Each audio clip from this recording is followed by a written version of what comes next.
seem to have found a bottom.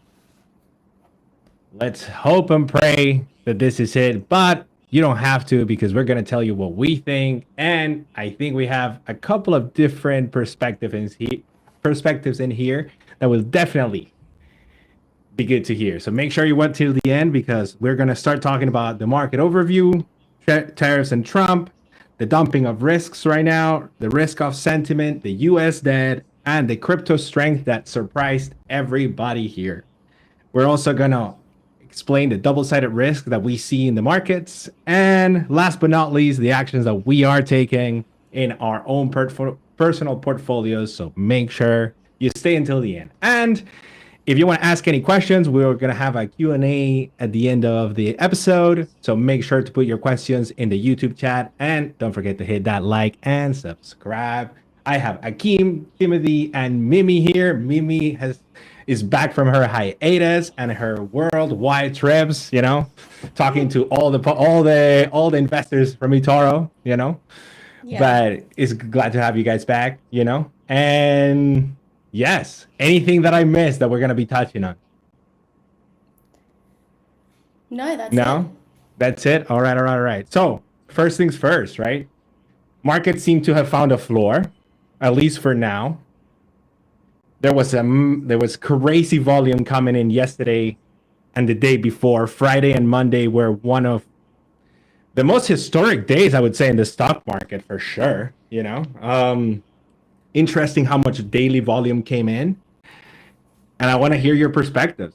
Like I want to understand what is going through your guys' minds, because right now, for myself at least, tariffs and Trump, there's a dual mandate, it seems, for the tariffs. It's like, from the one side, he wants to earn money for the American taxpayer and from the American taxpayer, so it's just another tax. And from the other side, he's using this to negotiate with countries to potentially put down whatever barriers are on his head, in my personal humble opinion. Market seems to be risk off, even though yesterday that was not the case. And I'll show a couple of the charts for that for sure. And the US debt, Trump is about to refinance around $308 billion in the next 15 days. So that's going to be super interesting to watch. I think the first Treasury bill auction is today. And I want to hear the perspective of Timothy and Mimi in the crypto strength that we saw, because crypto has behaved like the sane child. It's been insane. It's been insane. But okay, let's start. So I want to, who wants to take the floor first? Tariffs and Trump. Timothy. Tariffs and Trump. Yeah, sure. I start. So what's funny about yesterday? So indeed, it was the most volatile day we've seen so far. Why? Because there's so much money waiting on the sideline to enter, and are we really risk off? Because when the tweet came out that there was Trump saying he will give 90 days of break on the tariffs, so much money poured in the market with a spike of 4%. And when that tweet came out and said it was fake, boom, it all disappeared like in 20 minutes. So big money is waiting on the sideline for good news and ready to deploy. So every word Trump says, of everything that's getting tweeted out, so many people are watching on the sideline to see what's going on. So for us, it's like too much to monitor at the same time. Me personally, I'm not gonna try to predict what is going to happen in the short term, because in a bear market, things are really oversold, but it can stay oversold for a long time. So I'm not gonna say like tomorrow it's gonna be the real push higher, But what I'm personally thinking that's best is that you stick to your strategy when you have a few stocks in mind that have high fundamental quality, and you think they will grow in the long term and continue earning consistently more money in the future, then this was your opportunity to scale in. Maybe not go all in, because you never know how low it's gonna go, but I mean, 30% from the highs on some of these tech stocks, that's still in my opinion. I'm less into the macro, like what's the meaning of all this. So maybe you, Nestor, you can tell your story. Yeah, I wanna hear Akeem. I wanna get an overview of Akeem right now. You know, just like because I know that you do pay attention also to the macro a little bit. Yeah, I mean, so the market crashed. This, I think everyone noticed. The S&P dropped a lot. I think. Oh, really? I didn't see my than- trading account. No. My More than trading account 20. is just down 20%. It's just normal days. Normal days. I thought I was invested in stocks, not crypto, eh? Okay, Nestor. Let me finish my sentence. Go. What I'm trying to say is the S&P entered bear market territory.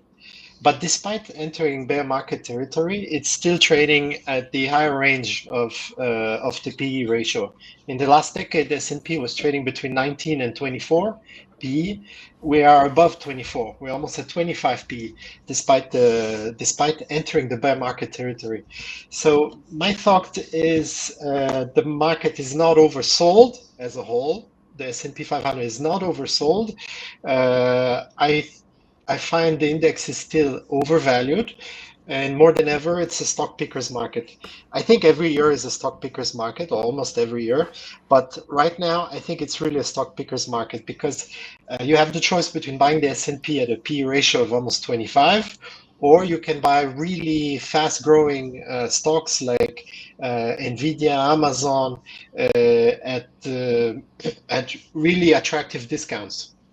So I think the play now. So in terms of opportunities, you have to pick those companies that are oversold. There are a lot of stocks that are oversold, and as Timothy mentioned, there's a bunch of tech stocks that are still.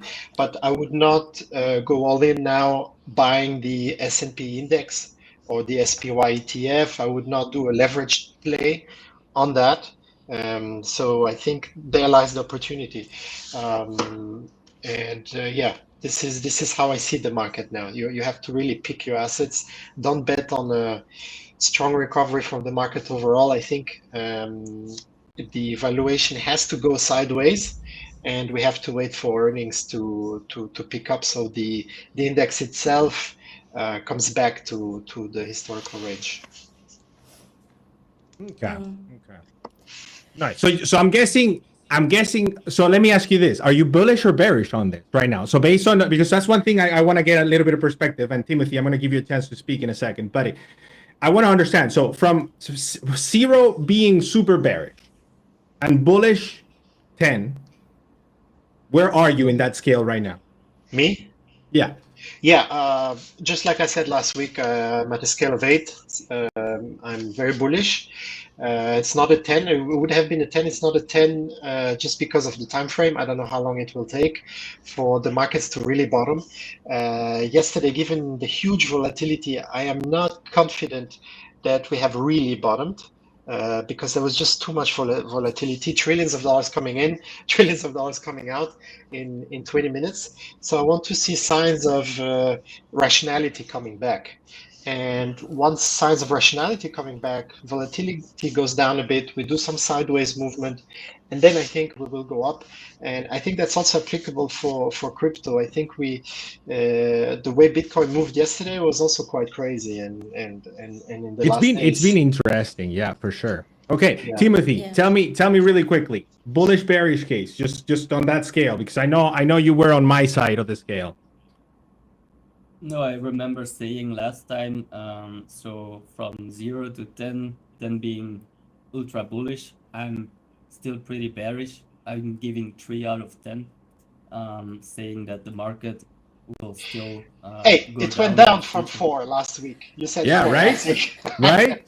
Or 4? because I said 4. Yeah. Wait, what are the time Okay. frames? What are the time frames? Like, as in, like, the Like next end of the year, month?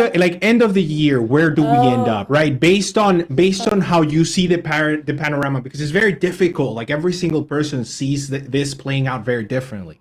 There are similarities, but something, right? But the question is like obviously that this can change. This is something that is variable. It's just sort of like the FOMC summary of economic projections, but the market bus summary of economic projections. You know.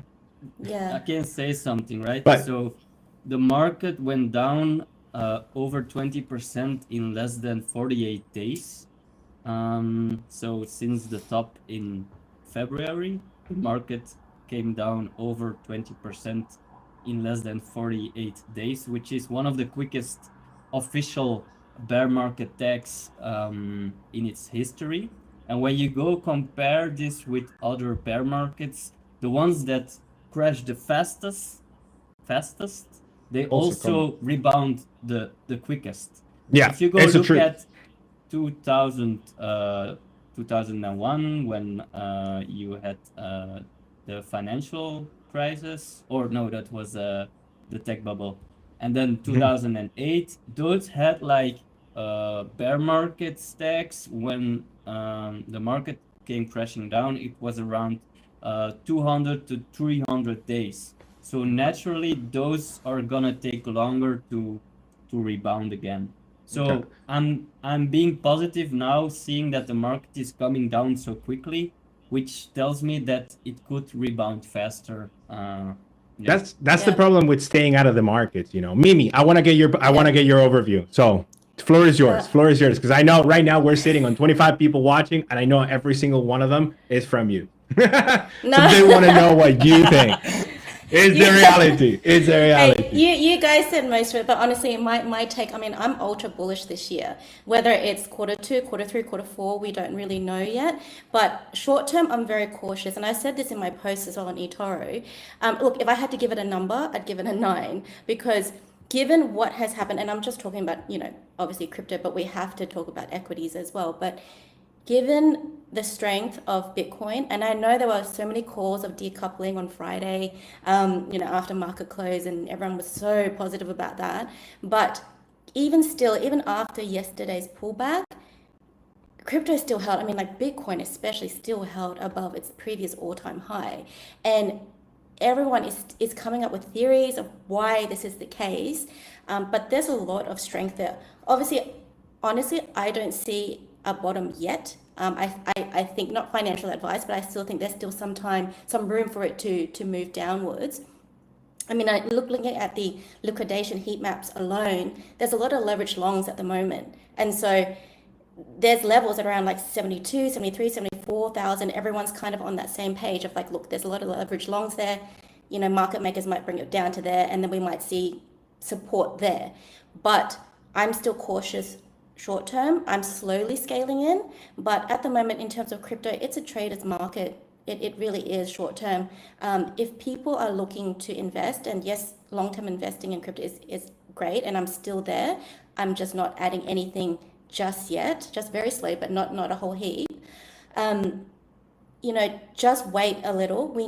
Crypto needs macro. Crypto needs the stock market to recover. A lot of people I know are hating on crypto as well. They're just saying, but nothing's happening. The bull market's hasn't been here. But in this environment, I mean, there's two sides to it. In this environment, why has it been so strong? Just look at what's happening. It's not a pandemic. We would have thought, a lot of us would have thought that given how, NASDAQ, S&P plummeted around the world, or indices around the world, crypto should have pulled back significantly. It would have. I think a lot of us were a little bit worried that Bitcoin would be plummeted into like below 70K, into the 60, into the 50s. And it would have, but it didn't. And so that's something to really, really think about. Short term, I'm cautious. And once the next few weeks play out, then I'll start scaling in. But it's almost a day by day, week by week kind of situation. Yeah. That's why you should subscribe to the channel and make sure that you hit that like, because we're going to update you every step of the way. Right now, we're trying to decide whether Tuesdays or Thursdays are best. Hakeem, go. if I can add something, I completely agree with Mini. And something I noticed when I was posting on eToro, I mean, as an investor, you need to always, be optimistic, because if you're not optimistic about the future, why are you investing? And something I noticed when I post on eToro is there are a lot of negative comments, a lot of people saying it's the end of the world, it's the start of the of the decline of the US, and the usual thing we hear since decades.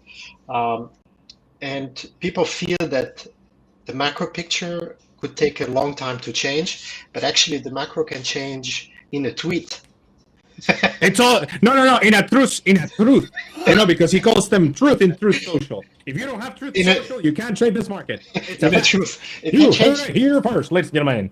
It can change in a truth, as you say. Even if they don't, even if the White House doesn't remove all the tariffs, and even if there's trade war. I mean, we had it in Trump 1.0, right? In the first mandate of Trump, we had those tariffs.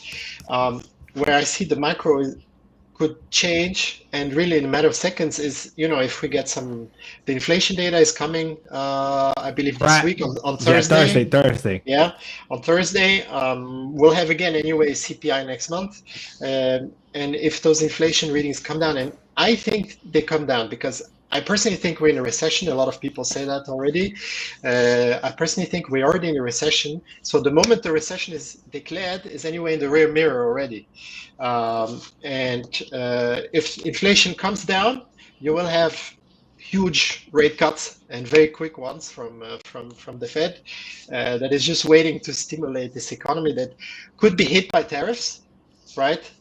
Growth could be affected by tariffs and will be affected by tariffs. So for me, it's a win-win situation here. Is if the tariffs stay, growth will go down, so the growth rate will decline, and the Fed will have to cut rates. Or if Trump removes the tariffs, we will have no inflation anyway, right? And the Fed will cut interest rates anyway. So I think the macro picture will change very quickly. Yeah. Either this month, either next month. If it takes a bit longer, it's fine. That means just you have more time, to save money and to buy the right assets, right, at a discount. So you don't need to be in a rush. We don't need the market recovery this month or next. If it doesn't happen, if it happens in November, it's fine. You have more time to buy cheap assets, and I think it's a huge opportunity, and really a magnificent one in the long term right now. Yeah, I touched on. Oh, sorry. Sorry. Just really quickly, just be patient. And we talk about this a lot. Just be patient. Everybody, don't FOMO sell. Don't panic sell. Don't panic buy. And I think when people see a huge drop, I think one of the biggest mistakes is that people would just buy. But the thing is, how do you know? Just because it's dipped doesn't mean you have to buy, because it could just it could fall lower, and you've got to find that support. You've got to, I know that. I've only recently really gotten deep into the TAs, and so having both sides, all types of fundamentals, it really makes a lot of sense that you've got to wait. You've just got to wait, and there's always time. Like Kim said, there's always time. There's always next week. There's always next month as well. So don't panic there. So okay, I want to share something. I want to share something to give a little bit of context to what Akeem was saying, right? Yeah. So this is the S&P 500 P rate. This is the S&P 500. What's up? I want to hear your opinion. I'm about to give it. Let me speak. Let me speak. From 0 to 10. From 0 to 10, are you bullish? I guess yes. You have no, I'm not. So that's the thing. I'm actually not. I'm still at 4. I'm still at 4. I have. That's not possible. You have 20% of your portfolio in NVIDIA. No, because that's the thing. The thing is just I'm bearish in the short term, right? But I agree with Timothy. Timothy said something that is extremely important, right? But it's also sometimes I like to debate that. But it's everybody tells you, it's if you miss the 10 best days, your returns go down 70%. And if you miss the best 20 days, your returns go down 90%, right? But also, what happened? One analysis that I haven't heard, which I really want to do, is what happens if you didn't miss the worst day? You know what I mean? So it's that's super interesting on one side. But I do agree with Timothy that you have to stay in the market, and you have to have that long-term perspective. Same with you, because at the end of the year, I'm still bullish, but I'm bearish in the short term. right? It's that uncertainty that every single one of us is talking about right now, right? And I just find that there is just, like we came into this with a lot of hope and the market was priced for perfection, but we don't have perfection in the horizon right now. Trump is making sure of that, right? So the tariffs, I don't think that the damage to tariffs is going to be as high as people are expecting, but they're definitely going to create some changes within how the economy works. So we're going to get a reshuffle of the economy. We're not going to get a shutdown of the economy, right? And that's super interesting. Maybe the only shutdown we get is with China because China retaliated and now we're seeing potentially 50%. And that becomes crazy, right? But here, I wanted to show you this, right? So it's like, this helps draw a little bit of your, like the picture that you were saying, Akeem. And this is the S&P 500 PE ratio, right? And as we see, like in major crises, it spikes all the way up, right? Because companies are overvalued based on the money that they're actually bringing in. And right now we were sitting at a peak, right? Sitting at 26, right? Even during the COVID, like after the COVID boom, right? We were sitting around, like just before after the COVID boom, we were sitting around 22, 23. And that was like a shutdown, In this case, we still don't know what the impacts will be. And I don't think they will be as high, right? In here, it's like if we're looking at like even the standard deviation at the 10 years, we could potentially go back to 18 or 15 PE ratios in the S&P 500. So we could see a lot more downside before we see a recovery, right? Definitely. The question is where do we end, right? So that's point number one, right? So that's point number one for me. Then the other thing I wanted to show, it's like on eToro, I did a survey, right? And I did a survey on Friday and I did a survey today. Right. And on Friday, the survey was like buy when others are fearful, sell, buy when, the greedy stuff and be greedy when others are fearful, be fearful when others are greedy. And I asked that in eToro and the answer was stunning. Everybody was like, I'm greedy, Steve. So we still haven't had that capitulation event where everybody's like, oh my God, I'm going to lose everything. Like the world, their paradigm is going to shift, So potentially in the short term, we haven't seen the capitulation event. We haven't seen everything come in, Oh, they tell me the mic is horrible. Okay, let me change that real quick. Sorry about that. Just that should be a bit better. That should be a bit better. Okay. So the thing is like what we're seeing in the markets could be potentially get even worse really quickly, but at the same time it could get really good really fast because we saw that yesterday. In the volume yesterday, just because of one news article that said potentially a 90-day extension on the tariffs shows that there is money on the sidelines. There's $7 trillion on money markets. From the start of the year till now, we've gone from 6 trillion to 7 trillion to money markets. So a lot of money has moved to safety. Leverage is coming down, and hopefully we see some alleviation to this because there is money waiting to enter. But the question is when you start looking at the weekly, when you start looking at the monthly, when you start looking at the yearlies, there's different pictures in every single in every single picture. And that is something that is right now scaring me and I'm still developing. So oh no.